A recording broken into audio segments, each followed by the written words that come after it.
Assalamu alaikum wa rahmatullahi ta'ala wa barakatuhu. Barkamu da yau, barkamu da sake saduwa da ku a daidai wannan lokaci. A yau za mu yi maganganu akan wannan babban mawaƙi wato Nura M Inuwa, wanda maganganun da za mu yi maganganu ne ga baki ɗayansu za mu yi su ne akan kundarin tarihin rayuwarsa. Musamman ma akan wahalhalun da isha, da azabobin da isha, da kuma masifin da ishiga akan wannan harkoki nashi wato na waƙoƙi. Nura M Inuwa ya sha wahalhalu daban-daban kuma ya sha masifu daban-daban, ya shiga iftila'i daban-daban, ba kalar masifar da bai gani ba a wannan harkoki nashi na ɓangaren waƙoƙi. Nura M Inuwa kafin ya fara harkar waƙa bai taɓa tunanin cewa zai fara harkar waƙa ba, domin ya riga ya taso ne a gidan talakawa kuma shi talaka ne, bugu da ƙari ɗan talaka ne. Danginsa gabaki ɗaya talakawa ne amma dai suna da rufin asiri. Nura M Inuwa ya fara sha'awa harkar waƙa ne tun daga lokacin da ya samu wani yayansa ko kuma mu ce wani abokin yayansa wanda zai yi aure, wanda a lokacin aka rasa mawaƙin da zai mishi waƙa, domin duk mawaƙin da aka je aka tunkara da ya mishi waƙa sai ya nuna cewa kamar fa zai ba, ko kuma ya faɗa adadin kuɗaɗen da ya san da cewa ba za a iya bayarwa ba. Domin a lokacin mawaƙa suna da matuƙar tsada, a lokacin ba kowane mawaƙi ne yake zuwa gidan biki ya yi waƙa ba, domin a lokacin mawaƙa sun yi matuƙar ƙaranci kuma ba su da yawa, kowane mawaƙi a lokacin yana matuƙar ji da kansa.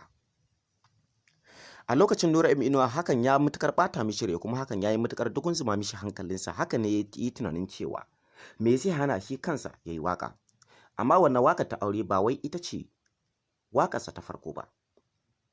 Waƙarsa ta farko ita ce ya yi wa wani abokinsa ne da shi da budurwarsa, inda a lokacin da yi musu waƙa ya yi musu waƙa ne bisa wasa kuma bisa raha, inda yake ɗan haɗa musu wata 'yar waƙa haka kamar dai wane da wance haka ya ɗan waƙe su. A lokacin da ya yi musu waƙar ta ɗan yi daɗi sosai, duk da dai a lokacin ba shi da kayan aiki kuma bai ma san me kayan aiki ba, domin ya yi ta ne bisa wasa kuma ya yi ta ne bisa raha, domin a lokacin ko studio ma bata je ba ballata ne a rubuta ta. Bayan yawan na waƙar mutane da yawa sun yi matuƙar mamaki kuma har suke cewa da zai buga waƙa da ta yi matuƙar daɗi, da dai a lokacin tabbas ya samu tarin maƙiya daban-daban inda suka dinga dagaya mishi maganganu bisa yanayi da duban muryarsa. Duk da haka Nura M Inuwa bai yanke ƙauna ba kuma bai sare ba, duk da hakan ya fara ra'ayin waƙar dai, har ya zuwa lokacin da aka zo kan wannan biki da za a yi na waƙar abokin yayansa.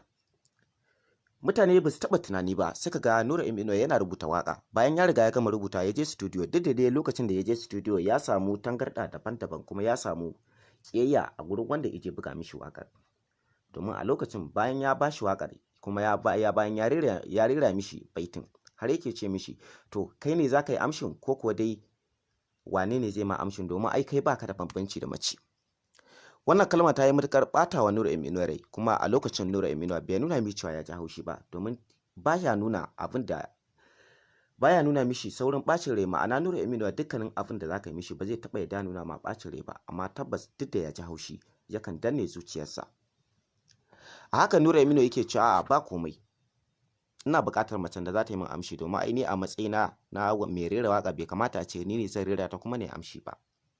Hakan kuwa aka yi. Lokacin da Nura M Inuwa ya fara rera waƙa, ita kanta wacce za ta amsa mishi bayan ta zo abin ya yi matuƙar bata mamaki, inda take cewa da wasu ne ko da wani ne da shi ne zai rera kayansa kuma ya amsa kayansa,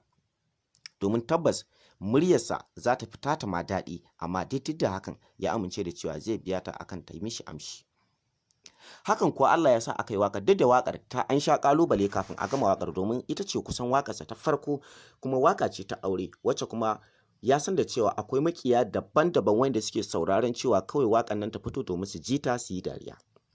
kuma ya san da cewa akwai 'yan uwansa, abokansa da danginsa baki ɗaya waɗanda suke so waƙan nan ta fito domin su ji ta su yi farin ciki. Hankalinsa ya matuƙar tashi kuma ya rasa yanda zai yi, hakan ne ya sa ya rasa ma yanda zai rubuta waƙar. Waƙar ya sha rubuta ta ya soke ta, ya rubuta ta ya soke, ya rubuta ta ya soke, ya rubuta waƙoƙi daban-daban akan dai waƙar ta aure, domin ya san da cewa idan fa har ba ta yi daɗi ba ko kuma ba ta ba da ma'ana ba, ya san da cewa fa tabbas zai samu ƙarin maƙiya kuma zai yi mata dariya sosai, duk da dai a lokacin ba ma a san shi ba kuma ba a san shi a matsayin mawaƙi ba, domin ita ce waƙarsa ta farko. Amma ku sani cewa dukkanin wani wanda zai fara harkar waƙa, musamman ma mutum irin Nura M Inuwa, wanda kuma Allah ya bashi baiwan murya, wanda muryarsa ba wai ta zallar ɗa namiji ba ce, tabbas dole zai samu maƙiya daban-daban kuma dole zai samu tangarɗa daban-daban. Hakan ne yasa Nura M Inuwa hankalinsa ya tashi, kuma wasu daga cikin abokansa da kuma wasu 'yan uwansa hankalinsu bai kwanta kan cewa Nura M Inuwa yayi waƙar nan ba, domin suna ganin cewa idan yayi waƙar tabbas za a yi mishi dariya kuma za a ci gaba da yi mishi wulakanci. Wannan abu ya ci gaba da faruwa ne ba don komai ba sai dan kawai ba sa so mutuncinsu ya zube, kuma ba sa so mutuncin Nura M Inuwa ya zube. Amma kuma ku sani cewa a lokacin shi kansa Nura M Inuwa yake cewa idan fa har ban yi waƙan nan ba to fa tabbas waɗanda kuma nace musu zan yi to fa abin da suke nema sun riga sun samu, wulakanci zai ci gaba da faruwa. Nura M Inuwa hakan ya dage kuma ya kasance har ya je rubuta waƙan nan, kuma wani iko na Allah, bayan Nura M Inuwa ya rubuta waƙan nan ya je studio, bayan kalubalen da isamu na kurakurai da ita tafkawa akan rera wannan waka, Nura M Inuwa ya samu damar tsallake rijiya da baya, inda ya buga waƙan nan, kuma waƙan nan da ya buga ta yi daɗi ta toshe bakin makiya, inda a lokacin kuma sai gashi mutane su kansu makiyan suka zo suna ɗan yi mishi irin rahan na haka, irin dariyar shaƙi haka, irin dariyar ƙeta, har suke ce mishi ai daman sun san zai iya, kawai dai suna tsokanar shi ne kuma suna ƙara mishi ƙarfin gwiwa. Nura M Inuwa mutum ne mai saukin kai, inda yake cewa tabbas ni kaina na san kun ƙara min ƙarfin gwiwa, domin da ba da na sami ƙiyayya irin taku ba da babu ta yadda za a yi na rera waƙan nan ta daɗi. Gaskiya na gode wa Allah, kuma ku kanku makiyana na gode muku. Hakan ko akai, Nura M Inuwa wannan waka ta yi matukar daɗi, kuma har su kansu manya-manyan mawaka abin ya yi matukar basu mamaki, inda ya akai aka samu mawaki, ƙaramin mawaki ya rera waka ta yi daɗi haka.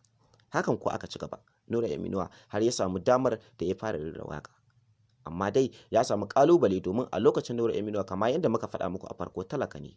kuma ahalinsa talakawa ne, sai dai suna da rufin asiri, domin a lokacin Nura M Inuwa gyaran mashin yake, wato bakaniken mashin ne shi. Ku ci gaba da bibiyar mu a cikin wannan YouTube channel namu mai suna Real Dan Mama TV. Ku yi subscribe kana ku danna kararrawa domin dukkanin abin da muka samu kuma ku same shi, domin kuma ci gaban tarihin Nura M Inuwa da kuma sauran ragowar manya-manyan mawaka da kuma manya-manyan jaruman Kannywood maza har ma da mata.